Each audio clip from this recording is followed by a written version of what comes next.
بسم اللہ الرحمن الرحیم۔ حتیٰ کہ علماء کی اس میں بحث ہے کہ یوم الجمعہ زیادہ شان والا ہے یا یوم عرفات زیادہ شان والا ہے۔ تو علماء نے اس کو یوں جمع کیا ہے کہ یوم عرفات سال میں شان والا ہے اور جمعہ ہر ہفتے میں شان والا ہے۔ اور اس دن کی ایک فضیلت بھی ہے کہ اگر کوئی شخص جمعہ کے دن ایک گھڑی اللہ نے رکھی ہے جو چھپا دی ہے، چونکہ ہر اعلیٰ چیز کو چھپایا جاتا ہے۔ لیلۃ القدر ہے، اللہ نے چھپا دی کہ لیلۃ القدر تو ہے لیکن کب ہوگی؟ لا یعلمها الا اللہ، اللہ کے سوا کوئی نہیں جانتا۔ ہو سکتا ہے کبھی 21 میں ہو، کبھی 23 میں ہو، کبھی 25 میں ہو، کبھی 27 میں ہو۔ اسی طرح فیہ ساعۃ مستجابۃ، حضور نے فرمایا کہ جمعہ کے دن ایک ایسی گھڑی ہے جس میں جو بھی دعا کرو گے وہ قبول ہو جائے گی۔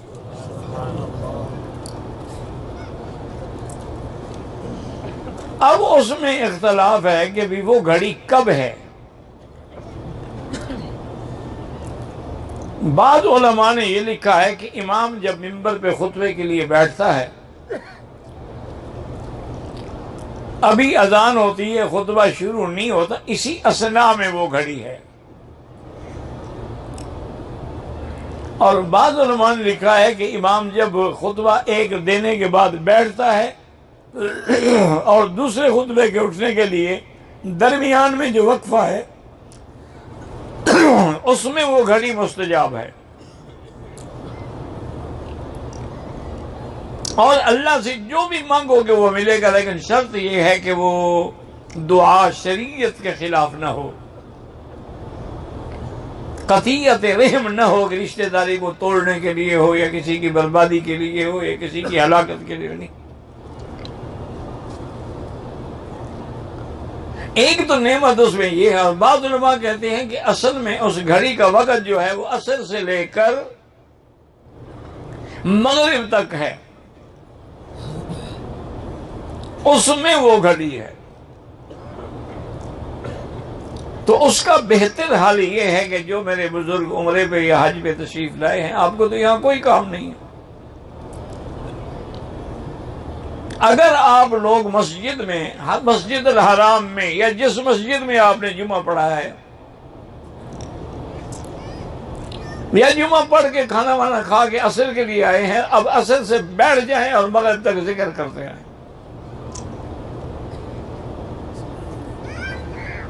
اور اسی میں وہ دعا مانگیں،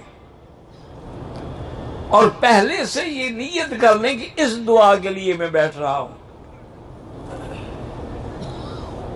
کہ میں نے آج اللہ سے یہ مانگنا ہے۔ ایک نعمت تو جمعہ کے دن میں یہ ہے کہ اس میں ایک گھڑی ہے مستجابہ جس میں دعا قبول ہوتی ہے۔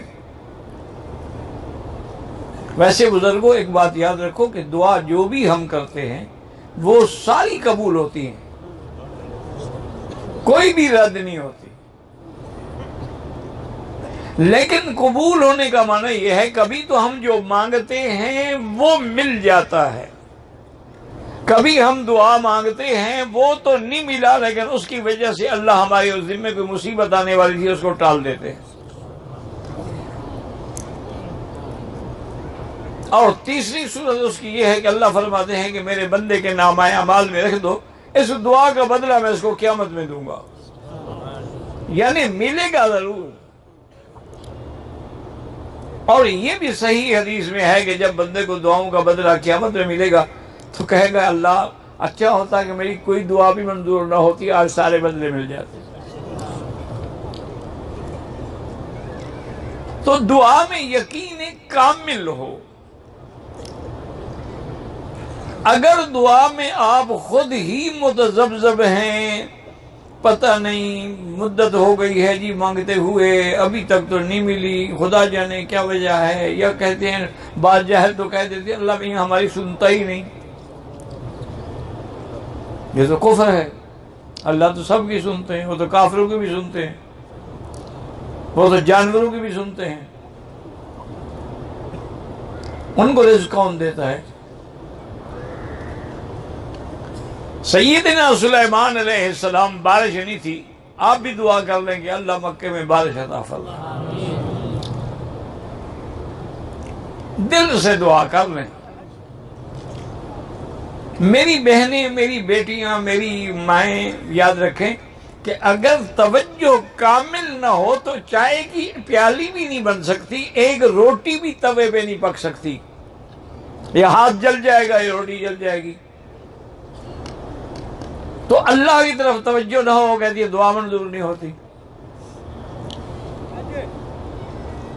توجہ ہو اور یقین ہو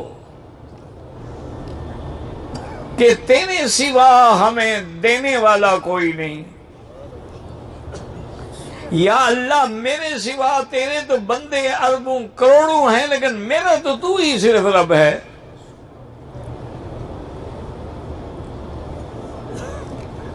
یقین کامل سے دعا کریں.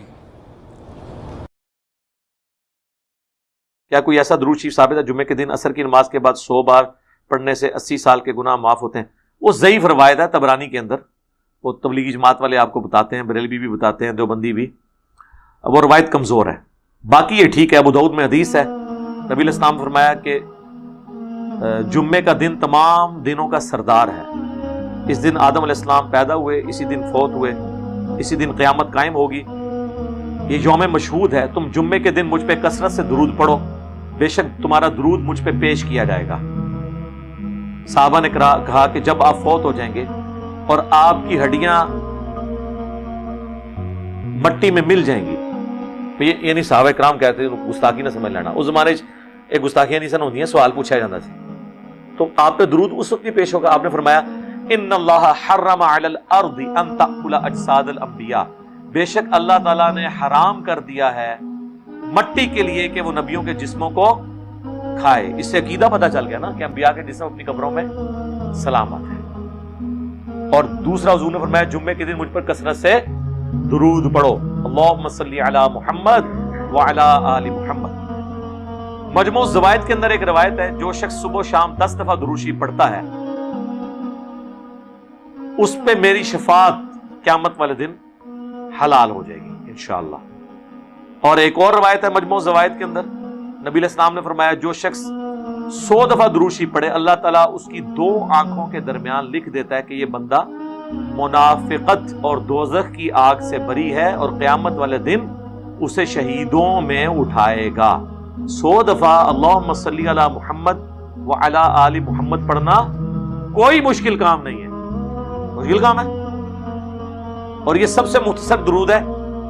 یہ درود شریف درود ابراہیمی کا پہلا حصہ ہے، اور سنن نسائی میں نبی علیہ السلام نے اسے مرفوعاً بھی تعلیم کیا ہے. بخاری مسلم میں تو درود ابراہیمی ہے نا، سنن نسائی میں ہے کہ زید ابن خارجہ سے نبی علیہ السلام نے فرمایا مجھ پر درود کو لازم کر لو اور اپنی دعاؤں میں درود پڑھا کرو، اللہم صلی علی محمد وعلی آل محمد. یہ مختصر اور کامل درود ہے. میں نے دیکھا ویسے اہل سنت کے ہاں درود شریف کے حوالے سے بہت سستی پائی جاتی ہے. شیعہ میں بہت اہتمام ہوتا ہے درود شریف کا کہ نبی علیہ السلام کا مبارک ذکر جب بھی ہو وہ درود شریف پڑھتے ہیں. اہل سنت میں بھی جو اہل حدیث ہیں یا سعودیہ کے لوگ ہیں وہ میں نے دیکھا ہے درود شریف کا اہتمام کرتے ہیں، لیکن ان کے اندر ایک خرابی ہے، درود شریف وہ پورا نہیں پڑھتے، صلی اللہ علیہ وسلم کہتے ہیں. اچھا وہ کہتے ہیں نہیں دیکھیں نہیں قرآن میں حکم ہے نبی پر درود پڑھو، اگر کوئی وآلہ ہی نہیں پڑھتا تو درود شریف اس کا ہو جائے گا. بات یہ نہیں ہے، بات یہ ہے کہ نبی علیہ السلام سے جب صحابہ نے پوچھا کہ ہم اور آپ کے اہل بیت پہ درود کیسے پڑھیں، تو بخاری کے الفاظ ہیں، آپ نے کہا اللہم صلی علی محمد وعلی آل محمد کما صلیت علی ابراہیم. حضور علیہ السلام نے، اور یہ حدیث بخاری اور مسلم میں ان اللہ و ملائکتہ یصلون علی النبی سورہ الاحزاب آیت نمبر 57 کے کانٹیکسٹ میں اس کے شان نزول میں یہ حدیث لی ہے امام بخاری نے، امام مسلم نے. کسی صحابی نے کیوں نہیں کہا کہ قرآن میں تو نبی پہ درود پڑھنے کا حکم تھا، آپ اپنی آل پہ درود کیوں پڑھا رہے ہیں؟ جب رسول اللہ صلی اللہ علیہ وآلہ وسلم اس بات پہ خوش ہیں کہ ان کے اہل بیت پہ بھی 7 درود شامل کیا جائے، تو ہمیں کوئی حق نہیں پہنچتا کہ ہم ٹنڈے قسم کے درود بنا بنا کے پیش کرنا شروع کر دیں. ہم وہی پڑھیں جو حضور علیہ السلام چاہتے ہیں.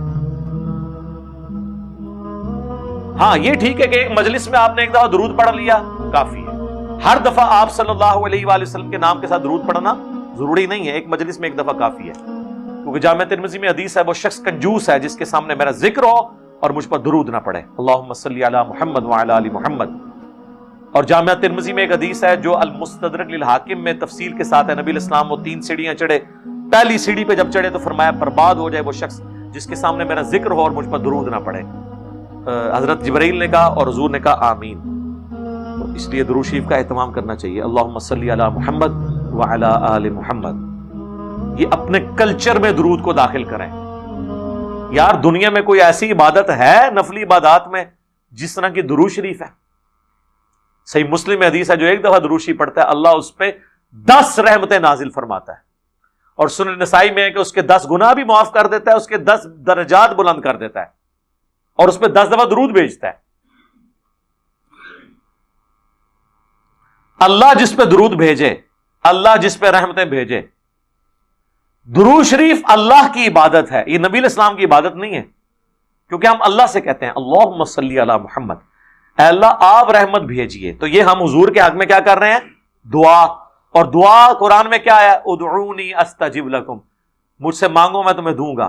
اور ابو داؤد میں سنن نسائی میں حدیث ہے الدعاء هو العبادہ, دعا ہی تو عبادت ہے. تو یہ دعا ہے نبی علیہ السلام کے حق میں جو عبادت ہے. مسلم شریف میں حدیث ہے جو اذان کا جواب دے یعنی مؤذن والے کلمات رپیٹ کرے اور حی علی الصلاح حی علی الفلاح پہ لا حول ولا قوت الا باللہ پڑھے, اس کے بعد مجھ پہ درود شریف پڑھے اور پھر الوسیلہ والی دعا مانگے میرے حق میں, قیامت والے دن اس پہ میری شفاعت حلال ہو جائے گی. دعا آپ حضور کے لیے مانگ رہے ہیں, فائدہ آپ کو ہو رہا ہے.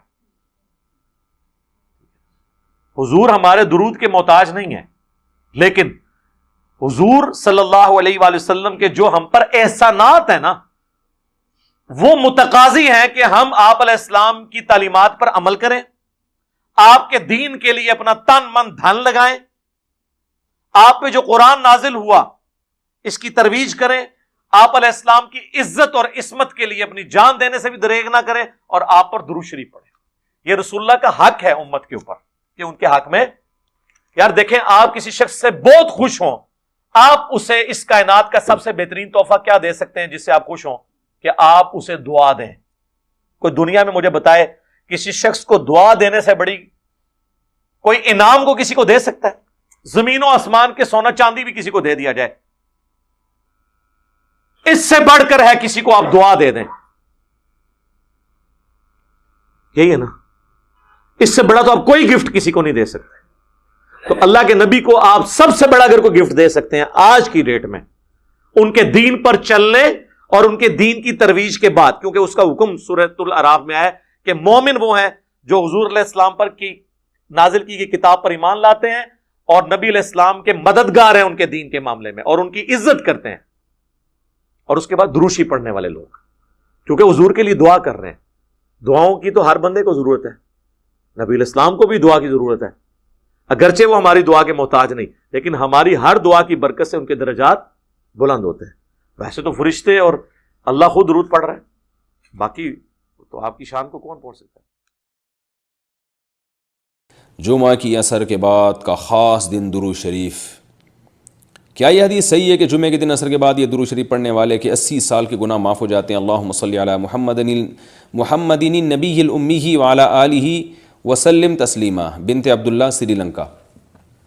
یہ والی جو حدیث کے جو الفاظ ہیں جو آپ نے آیت پڑھی, یہ حدیث پیش کی ہے, یہ حدیث ضعیف ہے سند کے لحاظ سے, صحیح نہیں ہے. لیکن جمعے کے دن درود شریف پڑھنے کی فضیلت صحیح حدیث سے ثابت ہے. آپ صلی اللہ علیہ وسلم نے حکم دیا کہ اکثروا فی الصلاۃ علیہ فیہ, کہ جمعہ او کما قال صلی اللہ علیہ وسلم کہ جمعہ کے دن مجھ پر کثرت سے درود پڑھا کرو. تو اس لیے جمعہ کے دن آپ صلی اللہ علیہ وسلم پہ کثرت سے درود پڑھنا چاہیے, اور عصر کی نماز کے بعد خاص طور پر کثرت سے آپ صلی اللہ علیہ وسلم پہ درود پڑھنا چاہیے, کیونکہ وہ قبولیت کا وقت ہے. حدیث میں آتا ہے جمعہ کے دن ایک گھڑی ایسی ہے جس میں قبولیت کا دعائیں قبول ہوتی ہیں. تو اس میں علماء کے مختلف اقوال ہیں. راجح قول یہی ہے کہ وہ عصر کے بعد کا ٹائم ہے, تو درود شریف کثرت سے پڑھ کر اس وقت دعا مانگنی چاہیے, تو قبولیت کا امکان اس میں زیادہ ہوتا ہے. البتہ یہ جو الفاظ ہیں یہ پڑھنا چاہیں تو ان میں بھی کوئی حرج نہیں ہے, کیونکہ فضائل ہیں تو ضعیف حدیث ہے, لیکن کوئی فقہی مسئلہ تو اس سے ثابت ہو نہیں رہا. فی نفسی فضیلت بہرحال درود شریف کی حدیث سے ثابت ہے, اور اگر کوئی دوسرا درود پڑھ لیں جو صحیح حدیث سے ثابت ہے تو وہ زیادہ بہتر ہے.